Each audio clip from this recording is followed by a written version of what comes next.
She bragged to her friends that she'd train me like a dog until I did everything her way. One friend sent me the voice notes. I packed my things that night.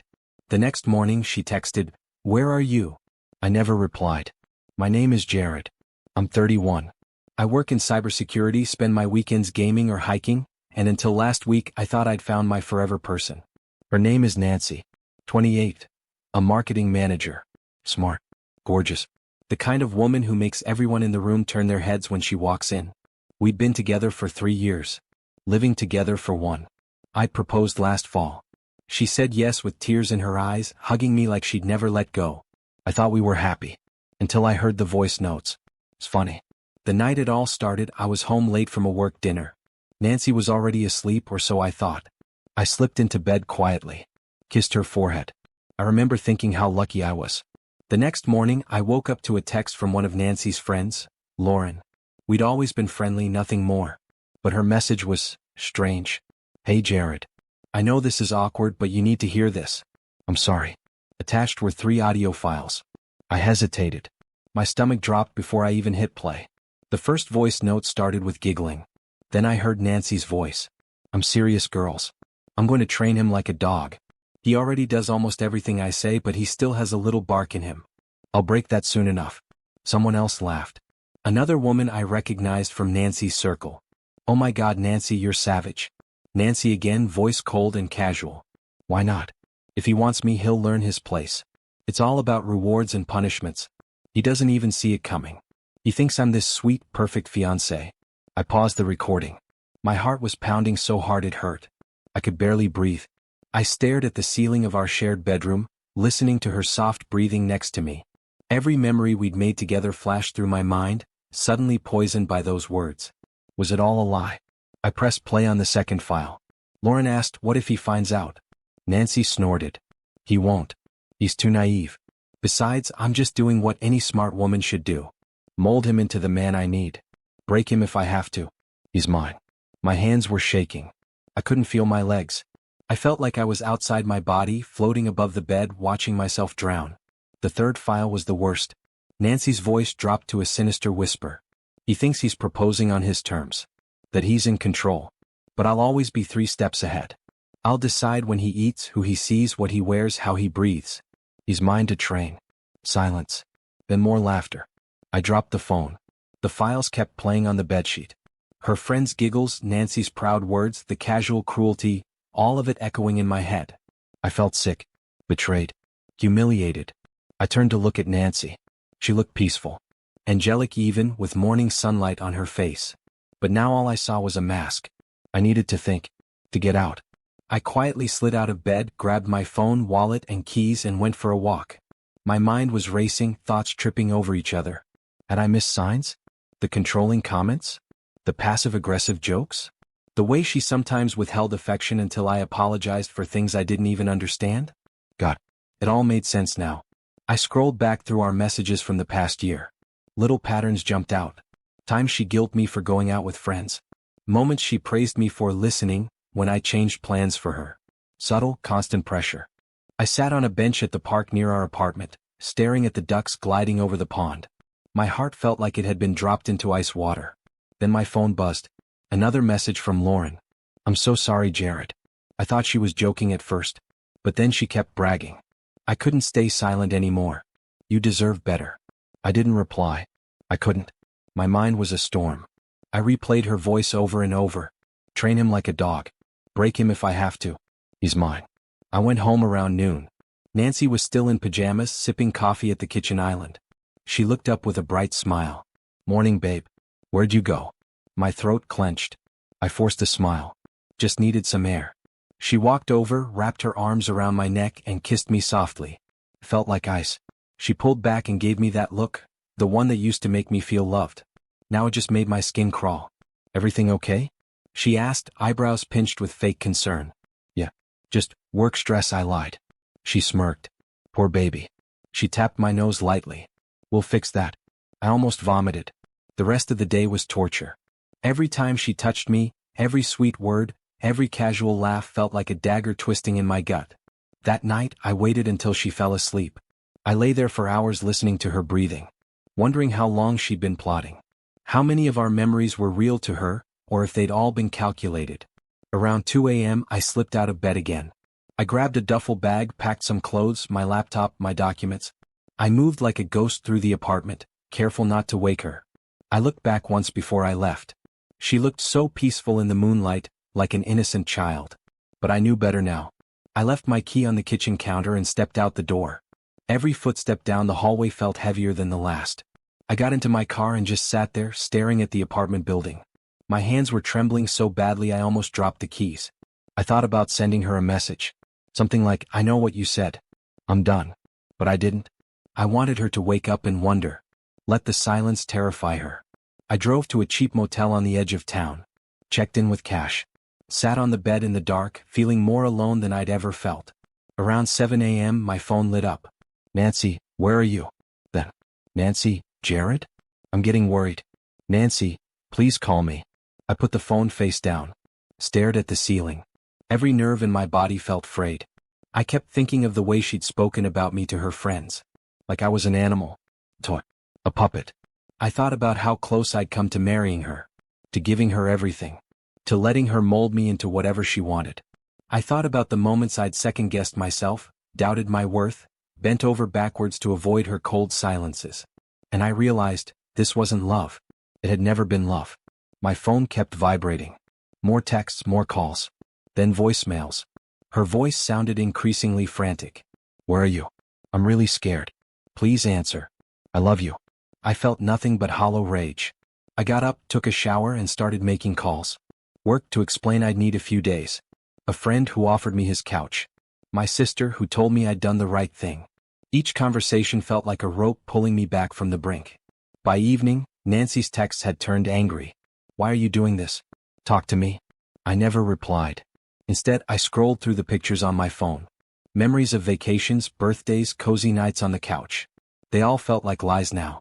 I remembered the way she'd praise me for doing small things, but only after tearing me down first. The way I'd started to feel like nothing I did was good enough. I remembered the first time I caught her lying about something small. How she'd made me feel guilty for even asking. The patterns were there all along. I just couldn't see them. I lay awake that night in the motel, listening to the hum of the air conditioner. Thinking about the man I'd become with her. The man I'd almost let her create. I promised myself I'd never let anyone do that to me again. I didn't sleep that night. Couldn't. Every time I closed my eyes I saw her face, heard her voice repeating those words in the voice notes. "Train him like a dog." I spent hours just staring at the motel ceiling. Thinking about how blind I'd been. How easily she'd played me. My phone was still buzzing every hour. Text after text from Nancy. The tone shifted like a storm.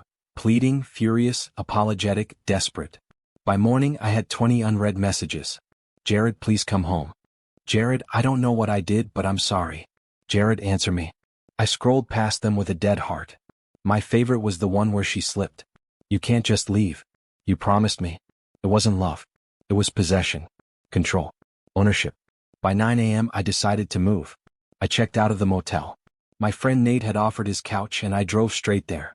He didn't ask questions when I showed up, eyes bloodshot, duffel bag in hand. He just hugged me and told me I was safe. That hug nearly broke me. The first time in days I felt like I could breathe. He made coffee. I told him everything. The voice notes. The months of gaslighting. The guilt trips I'd mistaken for love. He listened without interrupting, but his face darkened with every detail. When I finished he looked me dead in the eyes. "Dude, you can't ever go back." "I know," I whispered. My phone buzzed on the kitchen table. A new text. "Nancy, if you don't come back today I'll come find you." My blood ran cold. The words felt like a threat wrapped in fake concern. Nate reached over, grabbed my phone and put it on airplane mode. We sat in silence for a few minutes, the coffee growing cold between us. "You need to tell someone," he finally said. "Family. Maybe a lawyer. Get ahead of whatever she might do." He wasn't wrong. Nancy was smart, charming. If she wanted to twist the story, she could make it look like I'd abandoned her for no reason. Or worse. I called my sister Mia. She lived 2 states away but had always been my rock. She answered on the first ring. "Jared? What's wrong?" The words tumbled out. She listened like she always did, quietly, patiently. Then she said the most comforting thing I'd heard in days. "You did the right thing. I'm proud of you." I nearly cried. We made a plan. She'd come stay with me at Nate's for a few days, help me figure things out. Just hearing her voice steadied me. That afternoon I got a call from an unknown number. I let it go to voicemail. Then listened. It was Nancy. Her voice was strained, almost manic. Jared, please, I'm so sorry. I don't know why I said those things. It was just girl talk, stupid jokes. You know I love you. Please come home. We can talk. I need you. I wanted to throw my phone against the wall. But I just replayed the voice notes Lauren had sent me. Nancy's words were sharp as knives, burned into my memory. Break him if I have to. She didn't love me. She loved control. By evening, I got a message from Lauren. I heard Nancy's freaking out. You okay? I told her I was safe. She offered to talk if I needed anything. I thanked her. Part of me wanted to ask how long she'd known, how many times Nancy had bragged like that. But I didn't have the strength. Not yet. That night, Nate cooked dinner. Pasta, garlic bread, something simple. We ate on his couch watching a mindless action movie. For 2 hours, I almost felt normal again. Until my phone lit up with a new voicemail. I hesitated. Then pressed play. Jared, this is Nancy's mom. I don't know what happened, but Nancy's inconsolable. She said you left without explanation. Please call her. Don't let this ruin everything. Ruin everything? The irony almost made me laugh. Everything had already been ruined the moment I heard Nancy's plan. I didn't call back. The next morning Mia arrived. Seeing her at Nate's door, suitcase in hand, tears in her eyes, it was like being wrapped in armor. She hugged me so hard I finally broke down. For the first time since this nightmare started, I let myself sob. Mia spent the whole day with me. She made lists. What I needed from the apartment, who I should notify, what steps to protect myself legally. She thought of things I never would have, like changing passwords and locking my credit. That night I couldn't sleep again. My mind kept looping through every moment with Nancy. The first time she called me perfect. The first time she made a small jab at my friends. The first time I caught her lying about something trivial, a text she said she never sent, a plan she said I'd forgotten. How had I missed it? How had I confused manipulation with love? At 3 a.m. I cracked. I called Nancy. I don't know why. Maybe I needed to hear her voice one last time. Maybe I wanted to see if she'd own up. She picked up on the first ring. Jared. Oh my God, thank you for calling. Where are you? Please come home. I miss you. I stayed silent. Jared? Finally I spoke. I heard everything, Nancy. The voice notes. The plan to train me like a dog. There was a pause. A sharp inhale. Then her voice softened into a trembling whisper. I was joking. That was girl talk. They egged me on. I didn't mean it. You meant every word, I said flatly. You wanted to break me. Her voice turned cold instantly. You're overreacting. You always do this. You make things worse by running away instead of talking. There it was, the gaslighting. The shift from sweet to scolding in seconds. My stomach turned. I'm not coming back, I said. Don't contact me again. I hung up before she could respond. My hands were shaking so badly I had to set the phone down. Mia came out of the guest room, hair messy, eyes wide. Did you call her? I nodded. I told her I'm done. Mia hugged me. I felt lighter. For the first time in years, maybe. The next morning, Nancy's text took a darker turn. The sweetness vanished. Anger took over. You're pathetic. You'll regret this. You can't just walk away from me. Then, I'll tell everyone you abused me. I sat there, staring at that last message, my blood running ice cold.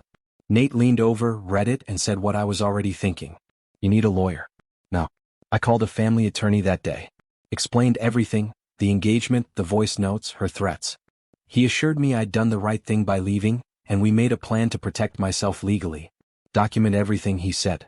Save every text, every call log. That night, I packed a small bag to stay with Mia at a hotel for a few nights. Nate had been amazing, but I didn't want to drag him further into this mess.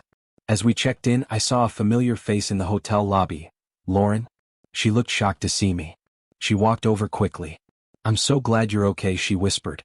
Nancy's been telling everyone you had a breakdown. That you're dangerous. I clenched my jaw. Of course Nancy would twist the story. Lauren took my hand, eyes fierce. I'll back you up. I heard what she said. I have the recordings too. I'll tell anyone who asks. Relief washed over me. I thanked her 100 times. She hugged me and left, but I knew I'd never forget what she'd done for me. Back in the hotel room, Mia and I went over next steps. I started notifying friends and family. Told them the truth before Nancy could spin her lies. It was exhausting. Humiliating. But necessary. That night I finally slept. A deep, dreamless sleep. When I woke up, sunlight was streaming through the window. For the first time in days, I didn't feel dread. My phone was silent. No new messages from Nancy. Part of me wondered if she'd given up. Part of me knew it was only the calm before the next storm. The next morning felt almost normal. Mia and I went for breakfast at a diner near the hotel.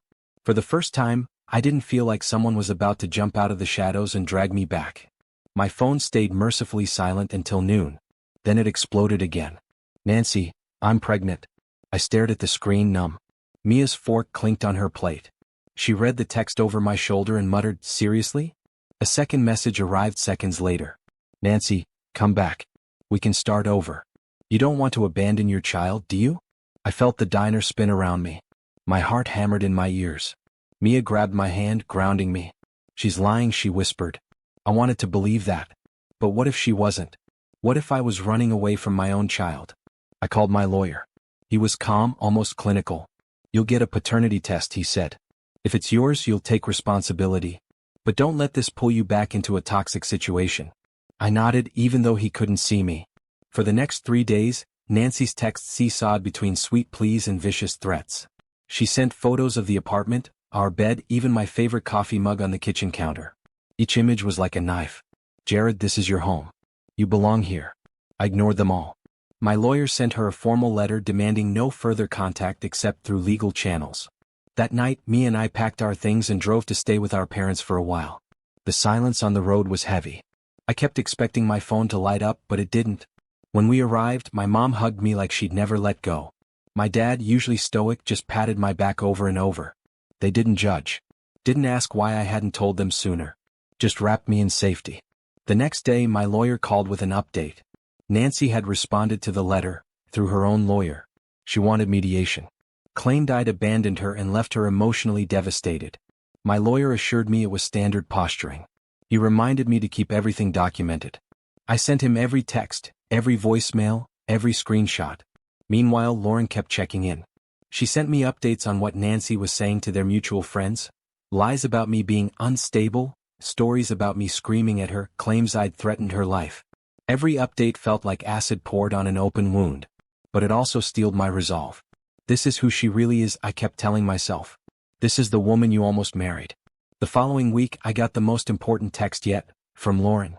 "Nancy told everyone she faked the pregnancy to get you back." I recorded it. Sending it now. The audio file arrived seconds later. Nancy's voice, annoyed and dismissive.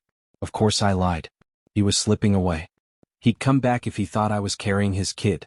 The relief hit me like a tidal wave. Then anger. Hot, white-hot anger. I wanted to scream.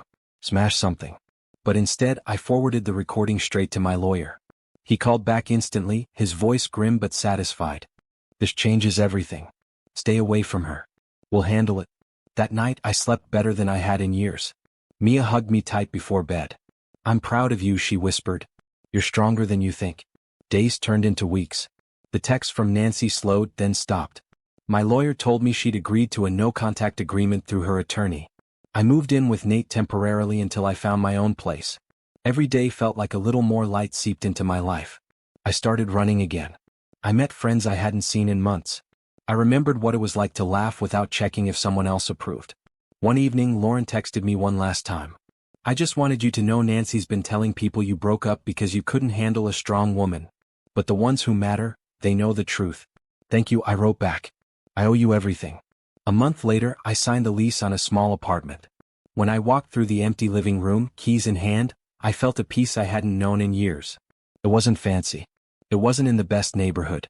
But it was mine. No one was there to tell me when to come home, what to wear, who to see. No one to mold me into something I wasn't. Just me. Free. That first night, I sat on the floor with a beer, scrolling through old photos. I deleted every picture of Nancy. Every video.